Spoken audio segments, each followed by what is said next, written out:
आसंता जनवरी 2 तारिख जमिब बौद्ध महोत्सव पल्लीश्री मेला।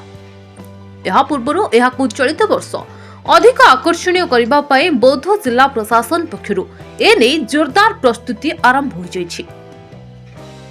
कला संस्कृतिर महामिलन हेबाकु थिबा बौद्ध महोत्सव पड़ियार उन्नतीकरण तथा एहार रूपरेख प्रस्तुति पई आज बौद्धर अतिरिक्त जिलापाल अनिरुद्ध प्रधान, उपजिलापाल विनय कुमार भोई, तहसीलदार अनिता साहू, विद्युत निर्वाही अधिकारी नरेश आचार्य और समस्त विभागीय अधिकारी स्थानीय कचेरी पड़िया परिदर्शन करते।